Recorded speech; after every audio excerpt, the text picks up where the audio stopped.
La claque de fou que je me suis pris, la claque de fou les gars, quand j'ai vu l'épisode 1 du nouvel animé Pokémon, mais j'ai eu que des frissons, pendant 20 minutes je me suis pris une claque monumentale, ça joue sur les sentiments, les émotions, les OST sont remixées, sont refaites en tout cas au goût du jour, c'était vraiment incroyable à écouter, ça te transportait vraiment durant tout l'épisode, l'animation est super bien gérée, autant dans les décors que les Pokémon et les personnages. Je le répète les gars, je me suis pris une sacrée claque. Je m'y attendais vraiment mais absolument pas, parce que vous savez tous en général l'anime Pokémon c'est pas l'anime le plus beau qu'il y a, c'est pas celui en tout cas où il y a plus de moyens dans les effets etc. Mais même en restant dans une animation très simple avec simplement de belles mélodies derrière, une petite histoire qui est vraiment faite pour jouer sur les sentiments dès le premier épisode, c'était vraiment magnifique, j'ai eu des frissons, ça m'a donné carrément envie de regarder directement la suite, mais pas de bol, il y a simplement que le premier épisode qui est sorti, c'était vraiment plein de bonnes ondes,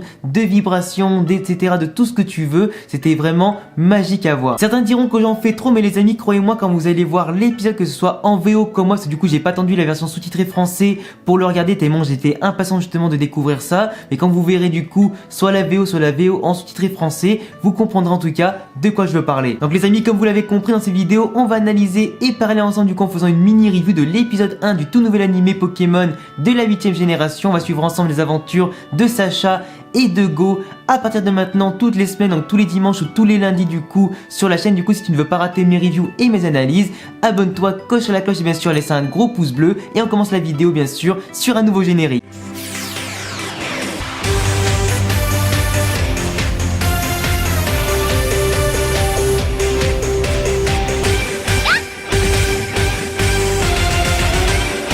J'espère les amis que ce petit générique vous a plu, qui vous met dans l'ambiance de la vidéo et de la review. Il a été fait par mon poteau Elio, qui est aussi un Pokétuber qui propose pas mal de contenu forcément, comme tu l'as compris, sur Pokémon. Du coup si t'aimes le Pokémon, la licence, les jeux vidéo et tout ça, je te laisse bien sûr aller t'abonner à sa chaîne, il y aura le lien de sa chaîne en description. Il propose du lourd, ça peut que te plaire. Vous trouverez d'ailleurs en haut de la description également le lien de l'épisode sur YouTube, notamment en version VO. Du coup il n'y a pas encore de sous-titres français, mais bien sûr tu auras le site Pokémon Fansub aussi en description pour que tu puisses du coup attendre tranquillement la sortie de la version française, du coup sous-titré français pardon. Et comme je le disais les amis, pour enfin commencer la review, c'était vraiment une tuerie avec les OST qui te transportaient, c'était vraiment remixé, t'avais plein de sons que tu connaissais déjà, plein de nouveaux sons pour l'animé Pokémon, c'était vraiment envoûtant à souhait. L'animation est certes simple mais bien foutue. Les Pokémon sont beaux à voir, les personnages aussi sont vraiment pas dérangeants, que ce soit Sacha, que ce soit Go, Koharu, le Prof Chain ou tous les autres personnages. Tout est vraiment bien foutu et franchement ça te sort pas du cadre de l'animation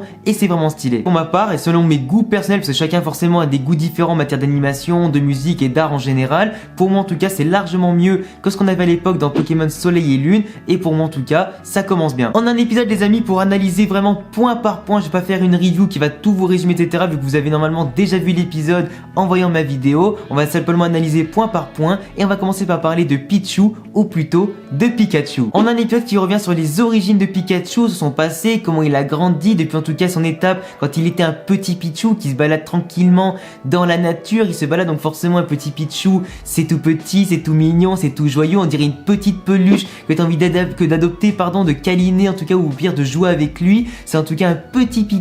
qui profite de la vie, qui est tout heureux, qui voit des petits papillusions des autres Pokémon. Il est tout heureux de vivre, il s'amuse comme un petit bébé. Un moment on le voit un petit peu en danger contre un abo sauvage qui vient l'attaquer, donc forcément il se défend. Après vous savez tous en général que les Pichu, quand ils déchargent de l'électricité sur un adversaire, ou du moins qu'ils expulsent de l'électricité de leur corps, ils subissent un petit peu le contre-coup parce qu'ils ont beaucoup trop d'énergie par rapport à ce que leur petit corps peut contenir, en attendant bien sûr d'évoluer en Pikachu. Du coup ça m'a fait extrêmement rigoler de le voir tomber un petit peu dans les vapes après sa petite attaque. C'était vraiment un Pokémon et surtout un petit moment hyper mignon à voir. Il fait la rencontre d'un groupe de Kangourex, du coup il se fait un petit peu adopter par un Kangourex adulte, avec forcément aussi le petit bébé Kangourex avec qui notamment il devient super pote. On voit en tout cas que les Kangourex en profitent justement pour faire leur petite vie, avec nourrir leur troupeau, pour jouer ensemble dans l'eau, dans la forêt, pour passer en tout cas de très bons moments en famille entre guillemets. Du coup on les voit aussi d'ailleurs ne pas du tout rejeter le Pichu, ils l'adoptent, ils le gardent, ils le nourrissent, ils prennent soin de lui, ils le câlinent, ils jouent avec, ils le transportent. On voit en tout cas dans cet épisode là, et c'est vraiment ça aussi qui me donnait beaucoup de frissons et d'émotion. C'est vraiment, on voit que les Pokémon dans cet épisode-là sont aussi attendrissants, aussi touchants que les humains. Ils ont autant de sentiments et d'émotions que ce soit notamment dans l'amitié, que ce soit dans la solidarité, que ce soit aussi également dans le respect des autres. On voit vraiment que tous les Pokémon, quand il réfléchit bien, on dirait limite des êtres humains, mais du coup dans des corps de Pokémon, ils ont autant de sentiments et d'émotions et d'empathie que l'on peut ressentir. Et du coup ça m'a vraiment beaucoup touché pendant ces 20 minutes d'épisode. Puis pareil, pour donner un exemple, on a un moment où là il y a le bébé Kangourex du coup qui poursuivait, je sais plus s'il poursuivait un Pokémon précis ou quoi, là j'ai plus vraiment l'élément en tête. On voit qu'il arrive du coup devant une falaise, il se met à tomber, t'as forcément le père Kangourex ou la maman Kangourex qui se met à hurler, qui se met limite à pleurer, t'as Pichu pareil qui se met à hurler, t'as Mew qui passait par là du coup qui est venu sauver grâce à l'attaque psycho ou des télékinésies, sauver le petit Kangourex du coup qui allait tomber, le ramener dans les bras de sa maman, forcément qui était en larmes parce qu'elle était vraiment très apeurée par le fait que ce qui pouvait arriver à son bébé. Elle était très contente et c'est là vraiment qu'on voit tous les sentiments et les bonnes en tout cas intentions que peuvent avoir les Pokémon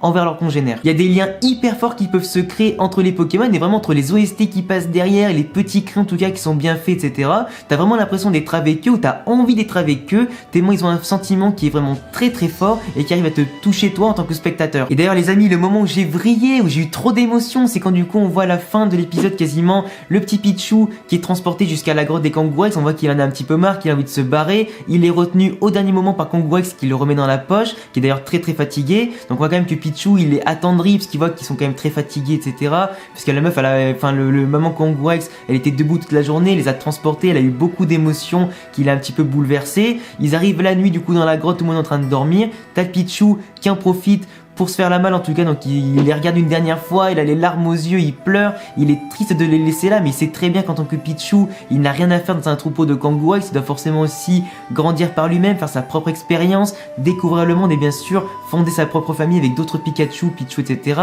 Donc forcément il sait qu'il doit partir, ça le rend très triste et nostalgique parce qu'on voit des petits flashbacks, il a beaucoup de souvenirs par rapport en tout cas à tous les bons moments qu'il a pu vivre avec le bébé Kangourex et la maman Kangourex et l'ensemble du troupeau en général. Il sait que tous ces bons moments là en tout cas vont rester gravés dans sa tête, dans son cœur et dans sa mémoire, mais il sait qu'il doit passer à autre chose pour grandir et aller de l'avant. Et justement quand on le voit sortir de la grotte et qu'il les regarde une dernière fois, il les voit tout apaisé, tout tranquille, il est aussi très reconnaissant, il est vraiment dans la gratitude de tout ce qu'ils ont pu lui offrir, et au moment du coup où il les regarde, il est très déterminé à partir vers l'avant en se rappelant toujours de ce qu'ils lui ont apporté, et au moment où il commence à faire Pichu, Pichu, inconsciemment il y a un truc qui se déverrouille dans sa tête et il commence à dire Pikachu, comme quoi en général vous savez tous que les Pichu évoluent simplement quand tu as une dose de bonheur qui est suffisante. Donc on peut dire que le Kangourex et bébé Kangourex lui ont apporté tellement de bonheur, tellement de joie, etc. dans sa vie que ça l'a aidé à évoluer en Pikachu, parce que comment il a fait Pichu, il a dit Pikachu inconsciemment et il s'est mis à évoluer et je trouvais ce moment hyper symbolique,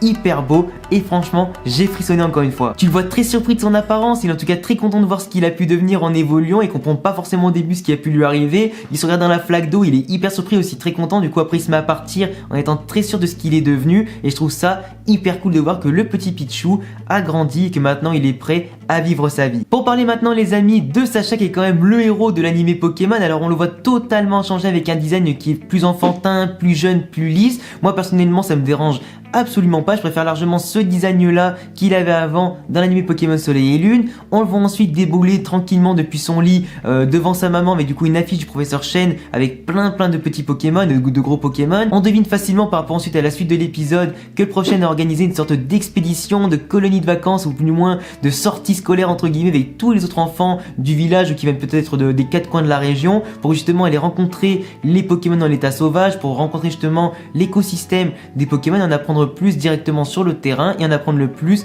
aux enfants, aux jeunes dresseurs qui veulent en tout cas savoir des choses. Donc Sacha est très hypé comme d'habitude, mais aussi forcément quand il y a quelque chose de prévu, comme c'est un gros feignant, il se réveille toujours en retard, du coup il a raté l'expédition. On a quand même retrouvé des personnages que l'on connaît déjà depuis les dernières informations, comme Koharu notamment, qui est la petite fille du nouveau professeur de l'animé qui est donc Sakuragi. Celui-ci de base vit à Carmin-sur-Mer, du coup forcément comme c'est un prof, il connaît le professeur Chen comme d'ailleurs il l'a expliqué dans l'épisode. Il a donc envoyé sa fille en stage avec le professeur Chen, enfin un stage en colonie de vacances du coup pour l'aider à apprendre davantage de choses. On a aussi retrouvé le personnage de Go, du coup forcément plus jeune qu'au début de son aventure, qu'on verra notamment dans les prochains épisodes. On voit aussi qu'il a une énorme culture Pokémon, c'est limite lui qui prend la relève du professeur Chen du coup dans la sortie, qui va renseigner les autres sur les Pokémon, sur leur type, leur environnement, comment ils vivent, leurs caractéristiques et tout ça. On voit aussi, alors apparemment je sais pas du tout s'il vient de la région de Galar, s'il vient de Kanto, d'une ville avoisinante ou s'il vient carrément du Bourg-Palette, parce que comme j'ai vu l'épisode En VO, j'ai pas forcément le détail de là où il vient ou s'il l'a dit, mais en tout cas, on va dire que c'est un gars qui vient de la région, qui avait lui aussi envie de connaître le Prof Chêne et d'autres Pokémon, du coup, il en a profité pour rejoindre le groupe. Donc pendant leur petite expédition, à un moment, t'as Koharu qui se met à engueuler forcément Go parce qu'il arrête pas de prendre la parole et il la coupe forcément Professeur Chêne, il prend un peu trop la parole, il monopolise trop l'attention. Go, en tout cas, le professeur Chêne s'en bat totalement la race parce qu'il voit en tout cas que ce garçon est très impliqué, qu'il a très envie de tout connaître et qu'il sait déjà beaucoup de choses. À un moment, t'as du coup Koharu et Go qui vont se perdre dans la nature et qui vont tomber nez à nez avec un Nidoking qui va affronter, excusez-moi du peu, un Mew. Donc le mec, on sait déjà que son objectif de base c'est de capturer tous les Pokémon et de capturer Mew. Donc on devine très bien qu'à partir de maintenant, c'est aujourd'hui on va dire qu'il a commencé à avoir son premier contact avec Mew, qu'il a très envie en tout cas de le capturer à partir de maintenant. Il a pu voir qu'il a humilié Nidoking, qu'il a pu quasiment utiliser toutes les techniques de Nidoking, qu'il peut apprendre toutes les techniques, qu'il peut se métamorphoser en n'importe quel Pokémon, etc. Du coup ça fait que ça en fait un Pokémon hyper compliqué à trouver, à chercher et encore plus à capturer, d'où l'ambition démesurée de Go de capturer Mew. Du coup après le professeur Chêne les rejoint un petit peu plus tard, il les retrouve dans la nature, il leur explique tranquillement qui est Mew, son importance, etc. Du coup forcément Go, ça lui illumine ses yeux, il a très envie de parcourir le monde pour le retrouver. Et après vers la fin de l'épisode, on retrouve notamment le professeur Chêne qui va donner à Sacha son premier Pokémon après bien sûr s'être réveillé en retard comme dans le début de la série.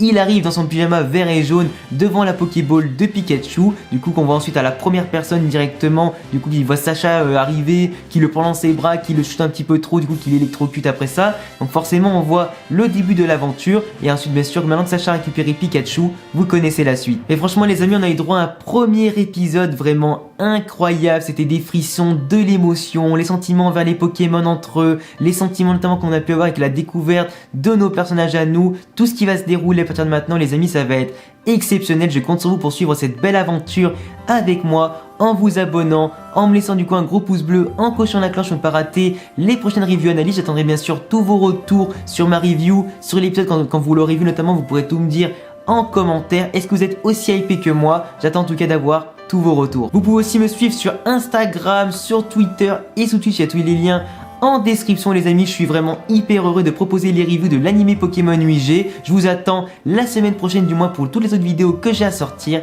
Et à bientôt les amis pour de prochaines vidéos. Ciao les dresseurs.